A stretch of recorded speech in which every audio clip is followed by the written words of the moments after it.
One stroke of your pen will affect the destiny of millions, but that time, what will make you write only good decisions and judgment will be those cameras which are built inside you. They are called values. So values are like inner CCTV camera. They keep watching your actions when no one else watches them.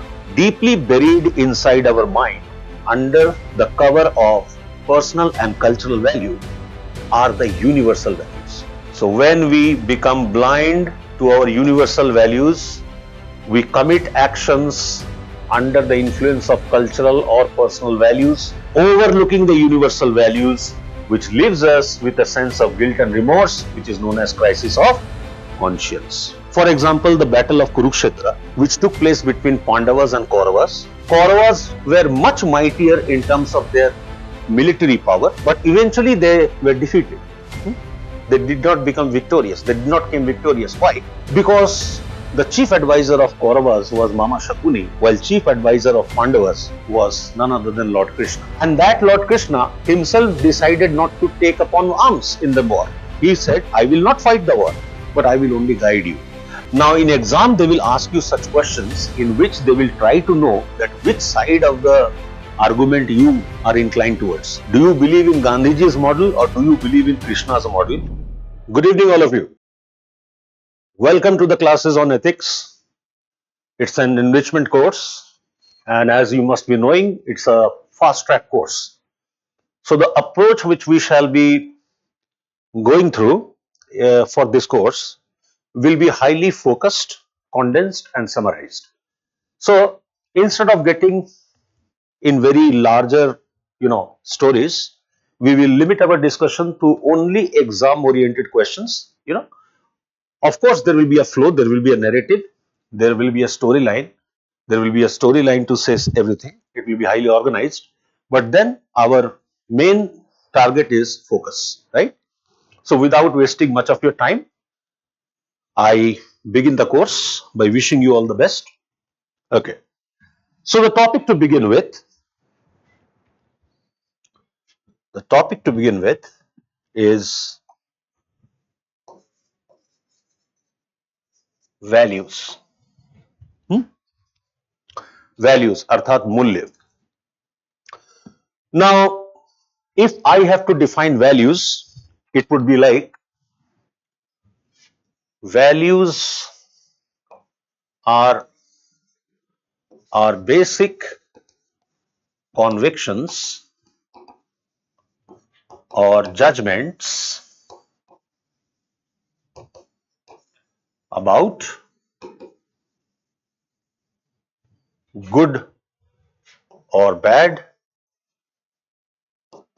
about right or wrong, right? So it is a reference, values are the reference to know what is the right thing to do and what is the right thing not to do, right? So they guide our behavior, and hence we may also call them code of conduct. From perspective of value, we may also refer to them as code of conduct because they guide our actions towards righteousness, right? Now, let us see the basic nature of values. First of all, values must qualify three conditions. If something is a value, it must qualify three conditions. First, it should be socially useful to the society. It should not be harmful to the society. It should be aesthetically beautiful. Any value-based behavior on the face value should appear to be beautiful, right?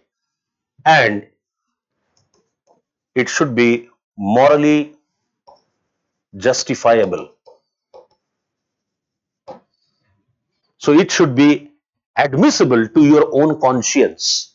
So when you commit a value-based behavior, it should be accepted by your own conscience. It should be admissible by your own conscience.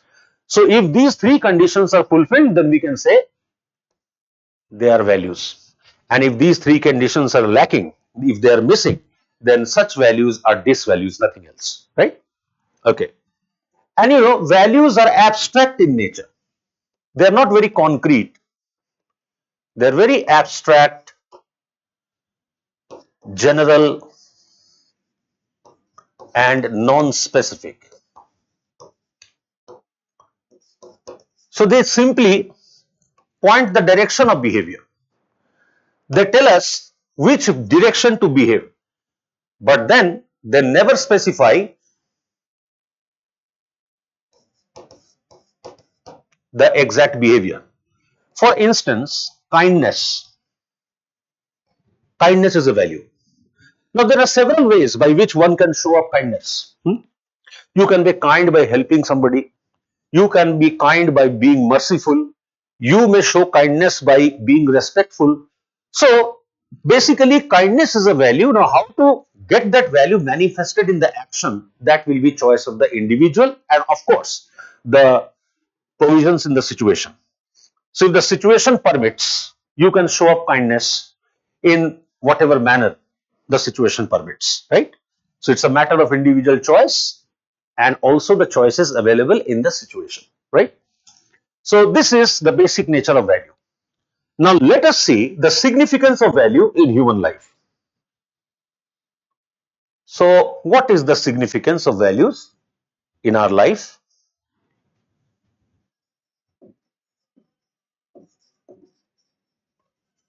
Significance. Let us see. When our behaviors are consistent with our values, they leave us with a sense of inner satisfaction. It leaves us with a sense of inner satisfaction and self pride. So, when you commit a value based behavior, when your behavior is in consonance, in line with your value system, you do not need an external reward for it. It is internally rewarding. You feel immense satisfaction doing that. Let me give you an example. Say you are generally a punctual person and it is the first day on your job. So you get ready on time and you go to the bus stop waiting for the bus to arrive. Meanwhile, you watch, you find a blind person struggling to cross the road. So you go ahead and you help the blind person cross the road. In the process, you miss the bus. When you come back to the stop, the bus has left and the next bus comes after 20 minutes. So on the first day of your job, you reach your workplace 20 minutes delayed and your boss is yelling and shouting at you for your delay. Although your boss is shouting at you publicly in front of other colleagues, you are not feeling shame or guilt. Why? Because you know the reason what got you late. And although the boss is shouting at you publicly, you are feeling proud of yourself for what you have done. So, as if your values have insulated you, shielded you against all external stimulation. So, your boss's shouting is not going to affect you as long as your behavior was consistent with your value. So, that is the power of value. And just opposite of it, when our behaviors are inconsistent with our values, they leave us with a sense of inner punishment in form of guilt and remorse. They leave us with a sense of inner punishment in form of guilt and remorse. So you feel guilty. And the weight of guilt is heavier than the earth. People cannot survive with feeling of guilt. Say, let me give an example. Say one day You are busy studying your NCERT textbooks and you are studying for long hours. You are deeply absorbed into your study while your mother comes with a glass of milk with Bonvita and offers you. She closes the book you were reading and places the glass in front of the table and asks you that first finish the milk and then continue your study. And without any rhyme or reason, God knows what happened, you just lose your temper. And in the heat of the moment, you shout at your mother, "Can't you see I was reading something serious? Did I ask you for the milk?" And your mother is shocked, you know, shocked by this reaction. She did not expect this reaction. She silently and quietly leaves the room. And as she leaves the room, you start feeling guilty. Now, could you resume to your study anymore as long as you have not asked for an apology from your mother? Obviously not. So you will refuse to accept your own state of being by being so rude with your mother because you know you value your mother, you value your elders, you value respecting elders. So how could you be that? You refuse to accept your own state of being just the way you had been a moment before, the moment earlier with your mother. So such powerful and strong are values. That is the significance of value in our lives. And after training, when you get your posting as a collector or as a superintendent police or any other civil servant, you will be surrounded with files, awaiting your notings, awaiting your decisions, your writings, your judgments. Now, whenever you will write those judgments, decisions on those files, there won't be any CCTV camera to watch what you write on those papers. One stroke of your pen will affect the destiny of millions. But that time, what will make you write only good decisions and judgment will be those cameras which are built inside you. They are called values. So values are like inner CCTV camera. They keep watching your actions when no one else watches around, right? So this is the significance of values. Now we will look at the types and classification of values.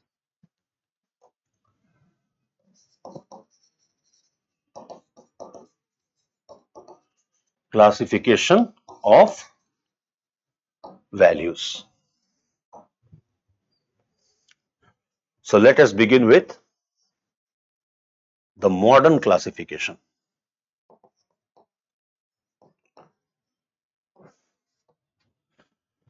The modern classification recognizes three set of values. The modern classification recognizes three set of values, namely personal, cultural, and universal values.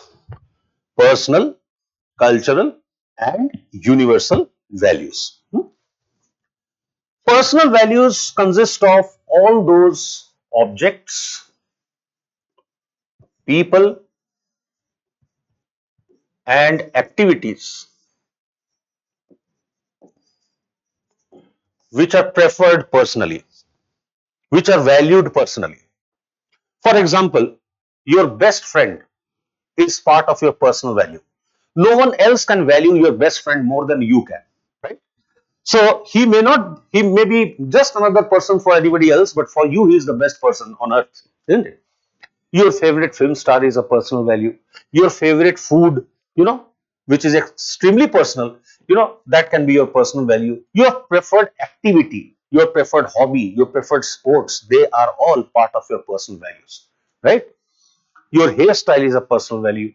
Your dressing style is a personal value. So personal value basically varies person to person.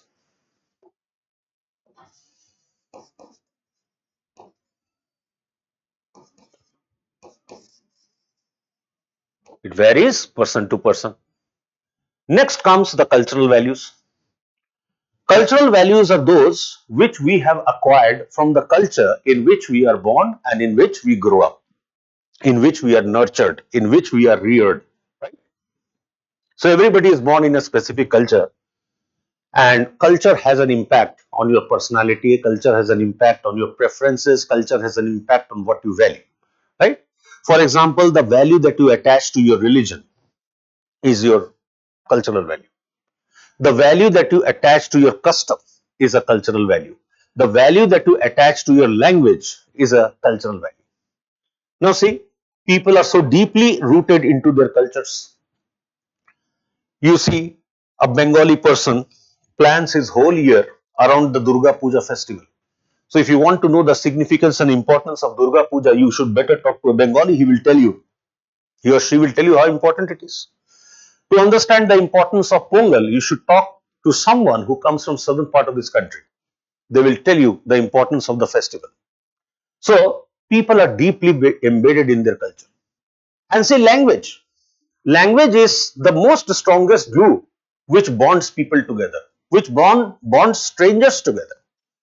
So if you find a stranger in a foreign land, who is speaking your own tongue, who is talking in your own language, who belongs to the same verbal community, you feel as if the person is no more a stranger. You feel connected with that person. You feel the person to be more trustworthy, although you do not have any scientific or logical reason to do so. But then you develop that trust. You begin to repose that trust. Agree? Even the states in this country were reorganized according to language. So people who spoke the same language wanted to stay together. People who spoke different language wanted a separate state. So cultural values are nevertheless very powerful, very strong, right? However, deeply buried inside our mind, beneath the covers of personal and cultural value, I repeat, deeply buried inside our mind, under the cover of personal and cultural value, are the universal values. So while cultural values vary culture to culture,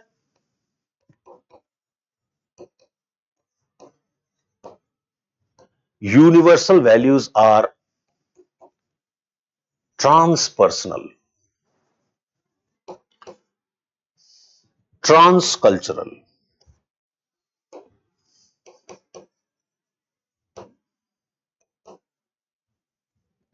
and eternal. So universal values are universal because they are common to all mankind. They are the values with which we are born. They are present in our DNA, you can say, right? They are the values which are innately present in us. These are the values with which we are born, and of course, these are the values that we have inherited from our ancestors.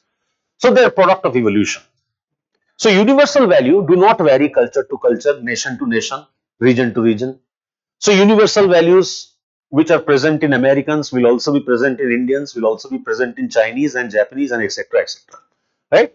So they do not vary personally, personal level, transpersonal. They don't vary culture to culture, so transcultural, and also they do not change with time, and hence they are eternal. Hence they are eternal. For example, some of the examples of universal value could be value for truth. Truth is respected in all cultures, in all times. The value for aesthetic. Something which is beautiful will appeal everyone, will attract everyone, regardless of their culture.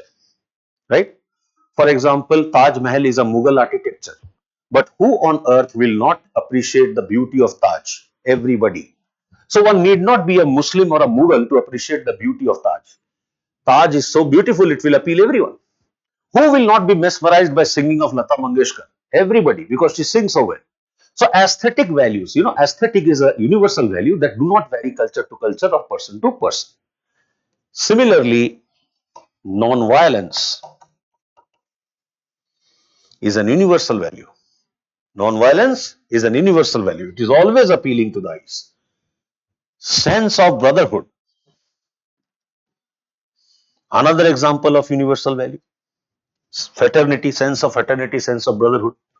So if you meet a stranger who has met with an accident on the street and bleeding profusely, you will not be happy with that sight. You will try, you will pray to God, had that accident not happened. Although the person is a stranger, but he will feel bad about the stranger, because after all, a fellow human being is suffering. So you are feeling that empathy, you are feeling that pain, right? Now, universal values are also known as voice of conscience in the world of ethics. Voice of conscience. Okay.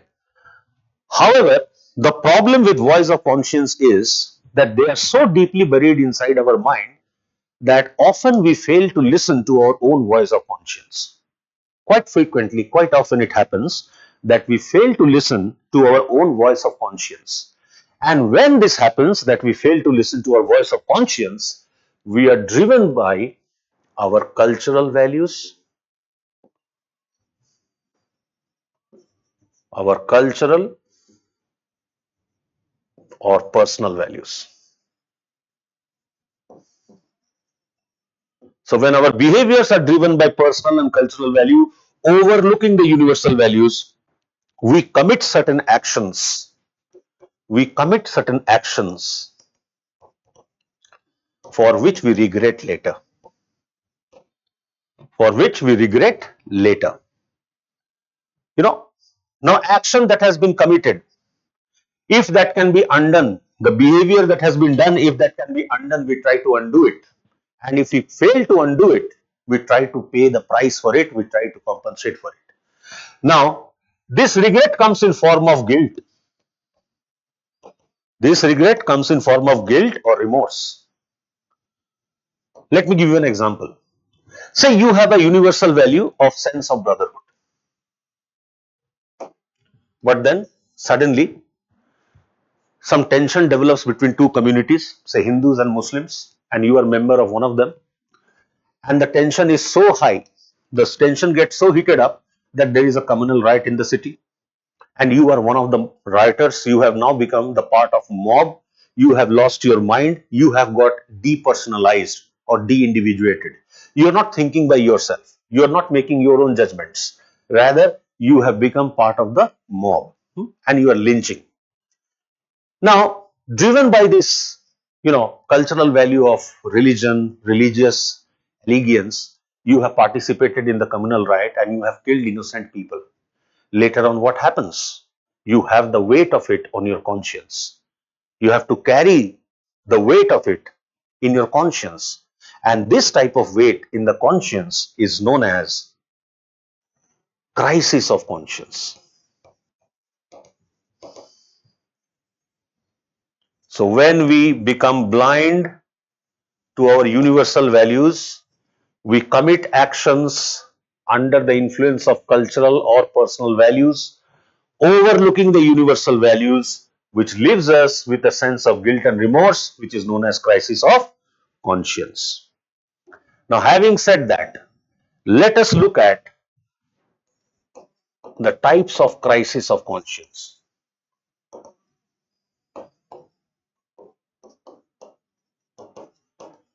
Pre-action crisis and post-action crisis. One is pre-action crisis and the other is post-action crisis. Pre-action crisis happens before committing the action. It's also called dharma sankat. It's also called moral dilemma. What to do, what not to do. Let me give you some examples.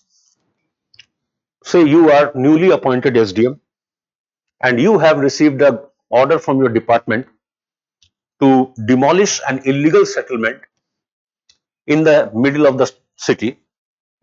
This settlement has been done by immigrant laborers who have made colonies in unauthorized land, and you have the orders of demolition. So you take the JCB machines, bulldozers, and you reach the site. But when you reach the site, you see very poor, needy, and helpless people somehow sheltering themselves. There are children, there are women, there are old age people, there are sick people who are somehow having a shelter for themselves. Now, if you execute the order of demolishing the structures, suddenly overnight you will make all these helpless people homeless. Now, can you carry that burden on your conscience that because of you, so many people become homeless? Can you get back to your own home with this feeling? This is one pre-action crisis of conscience. Okay? This example is example of pre-action conscience. In one hand, you have the call of duty, the order which is lying in your pocket of demolition for demolition, and the other is how could you be the reason for making so many people homeless. So under such crisis, you have to take some prudent decisions, and the prudent decision will be, before removing the settlement, you must arrange for them an alternate rehabilitation program. Once the program is in place, of course, with a cooling period, with a notice period, you can demolish the settlement. I give you another example. Say you have joined in a government job, so you are a new recruit, and you are very delighted to see your old schoolmates already in the job who are more experienced than you.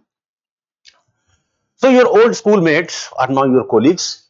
They help you learn the job. They help you very easily sail through the probation period. You don't find any difficulty under their guidance and support, for which you are really obligated towards them.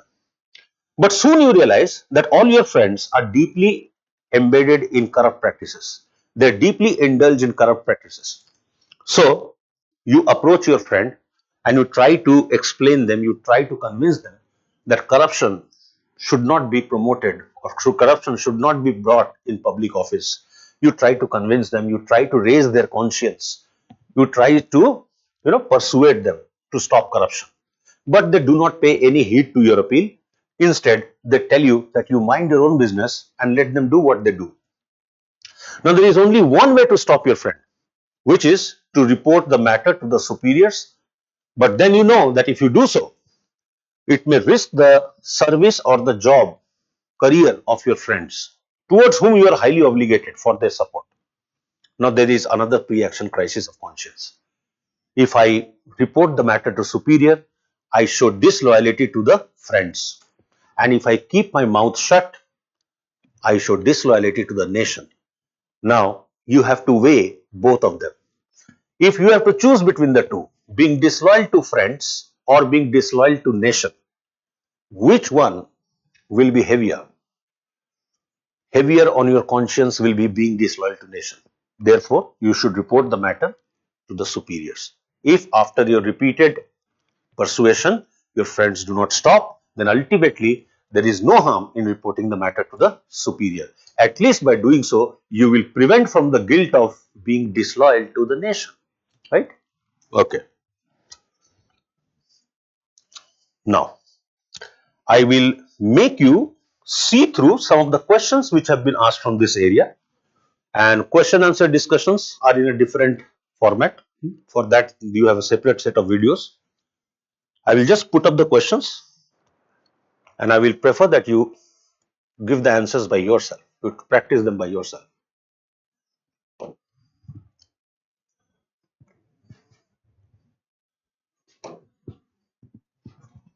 See, here is one question.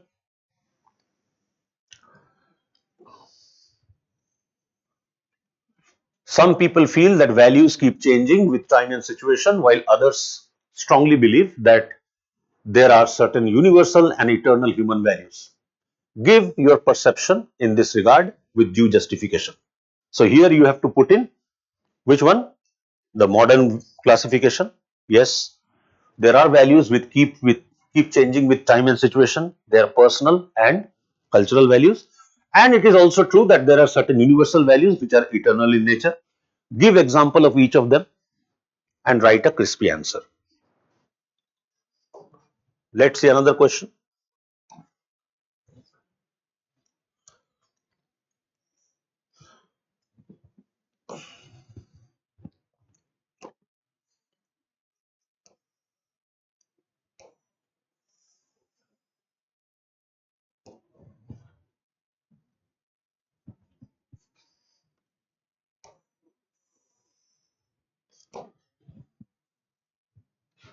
Here.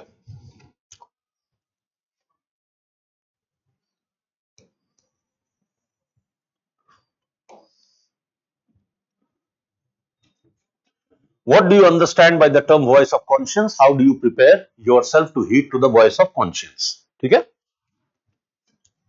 So how do you prepare? What is voice of conscience? You know that they are the universal values. And how do you prepare yourself to be receptive to voice of conscience? Well, different people will have different strategies. Some people do contemplation, like some people write diaries. In the diaries, they analyze and examine their own actions and correct their mistakes the next day. Some people always remain respectful towards elders and others. They try to perceive their own future state of being in elders, which keeps them close with their universal value. Some people never let success rise their head. So whenever they achieve success, they remind themselves about the days of their struggle that keeps them grounded. Some people spend time with kid, which keeps their innocence alive. So there are several ways by which you can stay close to your voice of conscience. Okay. What is meant by crisis of conscience? Narrate one incident in your life when you were faced with such a crisis and how you resolved the same. So I hope you will be able to answer these questions so that we can move ahead with the next classification of values, which is also known as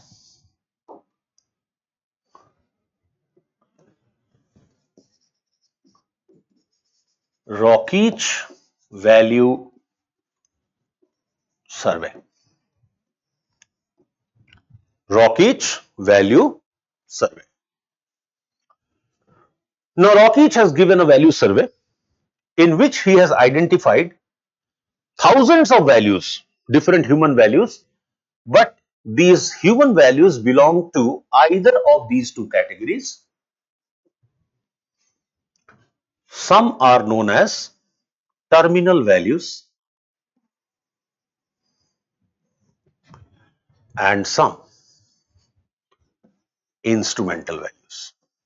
So we have two set of values in our lives: terminal values, instrumental values, right? Terminal values are those which are also known as end state of existence,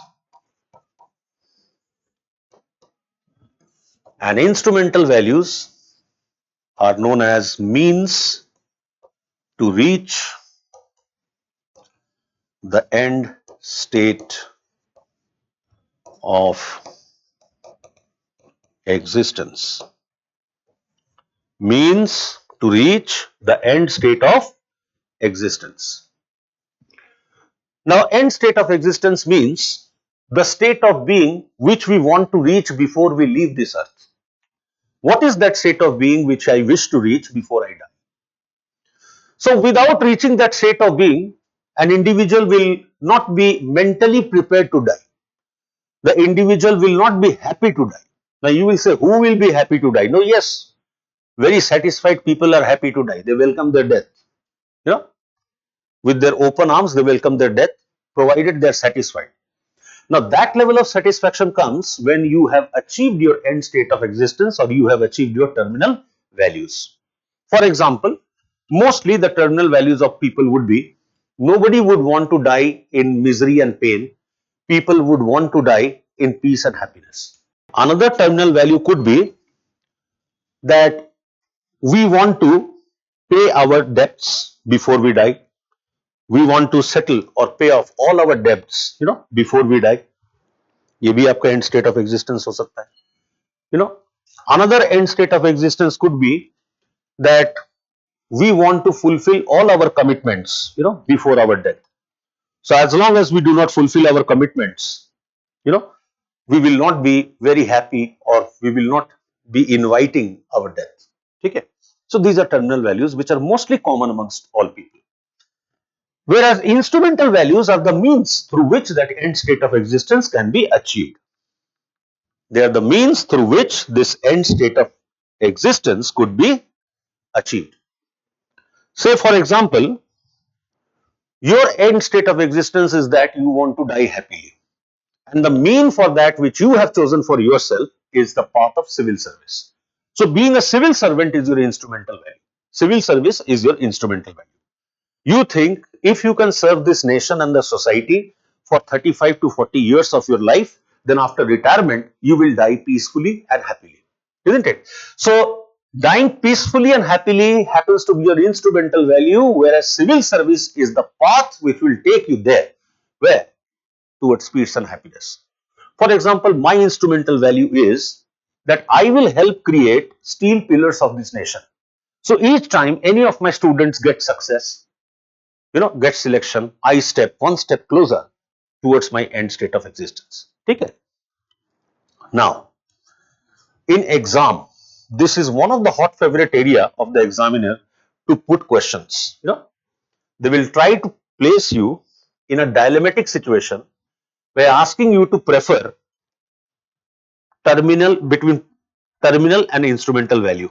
You will be asked to prefer between terminal value and instrumental value. Now see, there are two perspectives in this regard. People who attach more importance to means are person like Gandhi. Gandhi ji says that means are like seeds and ends are like fruits. So only good seeds can bear good fruits. So means determine the end you reach. It is the means which justify the ends. And only good means can lead to good ends. Gandhi ji ने कहा था बोया पेड़ बबूल का आम कहां से हुए. So the means are of utmost importance, isn't it? So if somebody has adopted corruption as a mean for success in life, the end will be inside the jail, according to Gandhiji. So this view believes that it is the means which justify the ends. And there is a quotation in this regard. The success of great men and women should be measured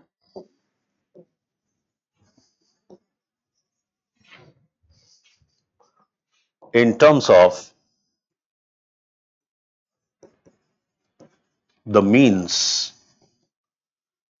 they adopted to achieve it. The success of great men and women should be measured in terms of the means they adopted to achieve success. So what the great men and women have achieved, that's not important, but the way they have achieved is at most important. So this is one view. Another view is opposite of it. It is held by Lord Krishna and also the Western philosopher Machiavelli, who believe that it is the ends that justify the means. So some ends are so pricey, some ends are so worthwhile that to achieve them, even if one requires to compromise on the means or to play foul means, those foul means no longer remain foul. तो अगर अधर्म से लड़ने के लिए अधर्म का रास्ता भी चुनना पड़े तो वो धर्म है.